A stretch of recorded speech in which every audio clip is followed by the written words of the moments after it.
Okay, for the better part of the last 24 hours, we have only been looking at the market, but let's also look at some stocks, and there are interesting ones, which could be in news today. First up, Nigel, Novelis. IPO is not happening now? Well, that's right. They postponed it due to market conditions, and they were looking at a rough price of around 18 to around $21 per share. That's what they had indicated towards the end of May. And in terms of valuations, well, they were looking at a rather large number of around 10 to around $12 billion.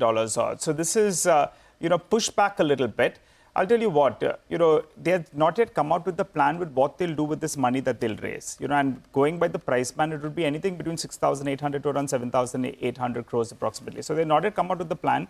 But the probability was they were going to use this money for additional capex that they were going to incur in India.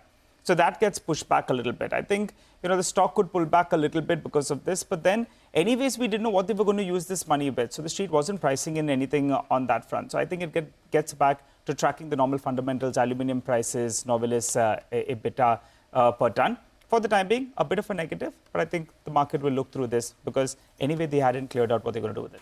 All right. Well, that's Hindalco in focus there, 6.75% lower. Now, more stocks with news flow. Vamakshi is here with that list. Vamakshi, morning.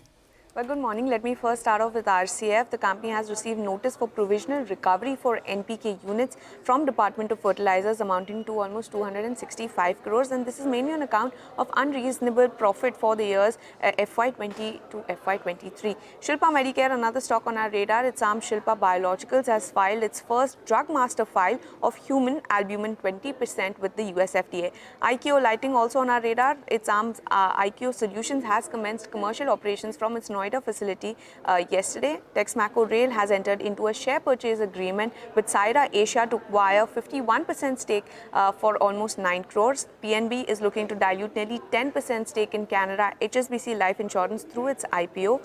Concord as well as Shipping Corporation of India will also be in focus. Both of these companies have inked an MOU. They intend to explore opportunities to leverage each other's infra as well as offer seamless end-to-end logistics services to customers under a single window. Apart from that, watch out for Bharat Forge as well. May Class 8 truck orders have flown in. North America Class 8 truck orders stood at 18,900 units. This is an uptick of almost 39% on a year-on-year basis and 35% on a month-on-month basis.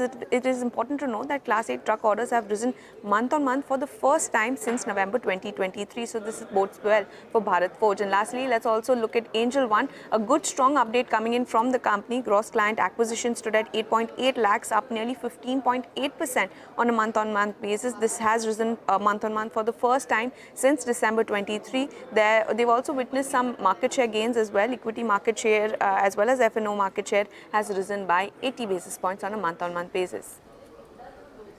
Okay, all right, Vamakshi, got that. Thank you very much for that list of stocks that we need to watch today.